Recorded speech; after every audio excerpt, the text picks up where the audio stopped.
আজকে আজকে আমরা একটা স্পেলিং রুল শিখবো। রুলের নাম হচ্ছে এমবি রুল।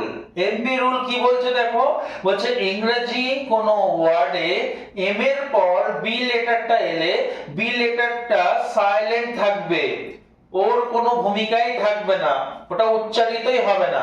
কি বলছে, ইংরেজি ওয়ার্ডে এম এর পর বি থাকলে বি লেটারটা সাইলেন্টলি বসে থাকবে, ওর কোনো উচ্চারণই তুমি করবে না। যেমন দেখো P L U M B E R, এটাকে আমরা অনেকে প্লাম্বার বলি। দিস ইজ রং প্রনাউন্সিয়েশন, এটা কিন্তু ভুল উচ্চারণ।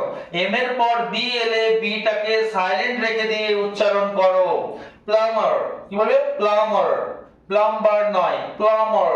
তারপর দেখো এটা এম এর পর বি এসছে, C L I M B, climb নয়, ক্লাইম্ব, ক্লাইম্ব। তুমি এম এ গিয়ে থেমে যাবে, বি উচ্চারণ করবে না।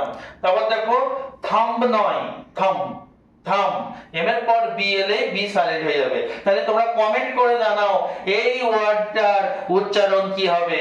সি ও এম বি এর সঠিক উচ্চারণটা তোমরা কমেন্টে জানাও। Thank you.